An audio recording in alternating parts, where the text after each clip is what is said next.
Back in 1979, there was a World Vegetarian Congress in Loughborough, which is a town in north of England.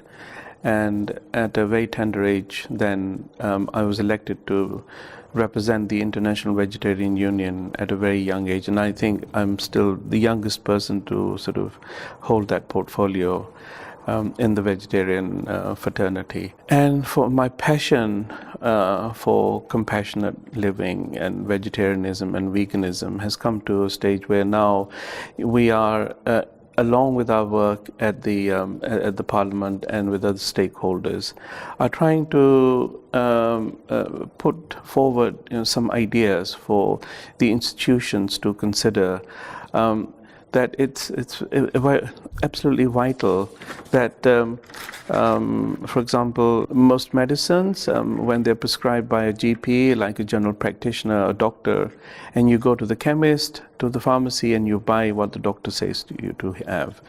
And bearing in mind that a country like United Kingdom, where I live, almost 2 million people are vegetarians by lifestyle. But then there are equally same number of people, if not slightly more, that choose to practice vegetarianism and veganism because perhaps of their faith, their religion, their culture, or their health issues. So we are very particular at this moment in time in trying to relay this particular point across to the health authorities and the education authorities in the United Kingdom.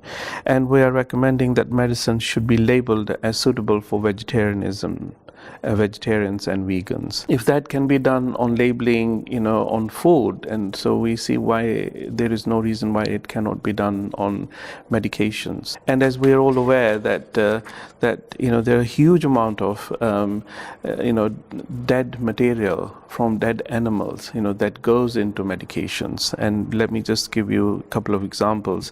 We're all aware of the fact that gelatin is a product that's used not only in food but also in medications, and that's derived from cattle, also from porcine skin and hide or bone, and even in fish in some cases. Other sort of examples of animal derived ingredients are from the tissues of pig, the intestines of cattle, and from the urine of pregnant mares. And I mean, this information is quite public, but that's probably just the tip of the iceberg. That's only what we get to know. There's obviously a lot more activity that's taking place. How these animals are obviously slaughtered and put into various applications, because people want to make money. And I'm not saying that you shouldn't take drugs. I mean, if there is a health condition, you have to get better. But it is a right, freedom of choice for people to understand what are they doing, what are they putting inside their body, which is hopefully going to make them well again. And I think it's just a question of choice, and people need to be given that privilege. This is an area which is very unclear. And also, for example, many patients, with specific dietary restrictions, are also likely to be consuming animal products, not knowing, what the medications are made of. So we don't want to be in a situation where we say, okay, well, I'm a very strict vegetarian, I'm a very strict vegan, and I adhere to a vegan diet, and then go around, wearing leather shoes or leather belts and consuming medications, that are made, from animal ingredients. And there is a whole series of opportunities in traditional medicines of the planet.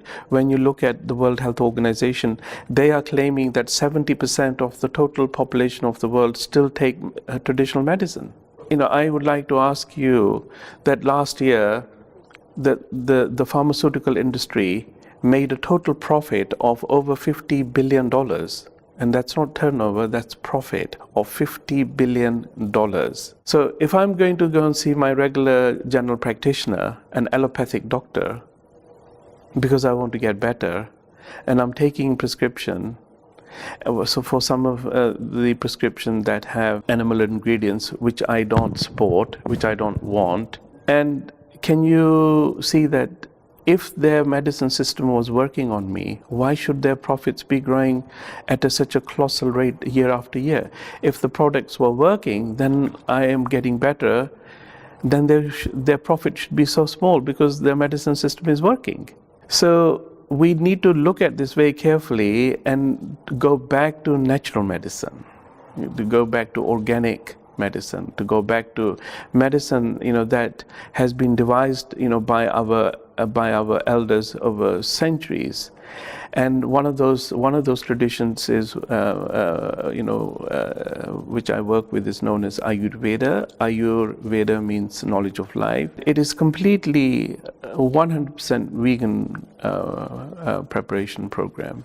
People who want to do something natural, we are automatically put into a bracket like we are vegans. And so that whatever everybody else is doing is natural. That's not right. So our medicine system is natural, but it's been classified as alternative. We are not alternative. We are the natural medicine system of planet Earth. And allopathic medicine is alternative. But I want to offer my hand, in friendship, to all my colleagues, who practice allopathic medicine and the pharmaceutical industry, and let us all come together and let us create a way of forming an integrated medicine for the future.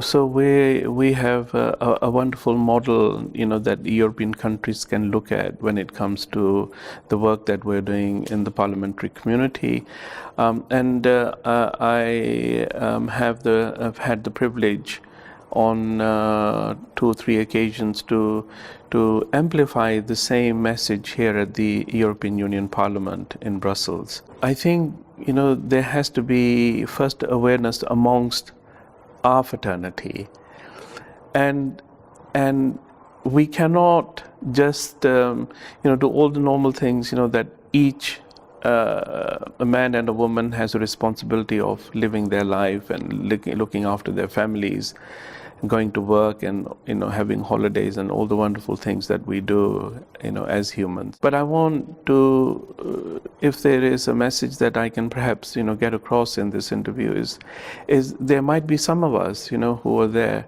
who perhaps will listen to some of my thoughts that I'm sharing with you, is to actually look at passionately of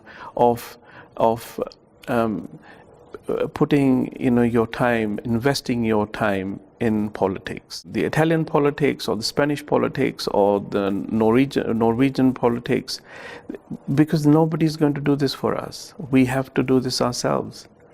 We cannot keep on fighting because the establishment and the huge amount of money that is being pumped by these sectors is colossal. We don't have the money, but what we have is a very strong willpower, and we represent the stand of the normal man and the woman in the street, which is a lot more powerful, which should be a lot more powerful. So I think we really need to be creating lobbies, need to be creating organizations and associations, especially with those political parties, who we can make understand that this is what we want. If the political parties can come to you and say, we need your vote, why can't we say to them, if you need our vote, then we need you to give us this? That's fair.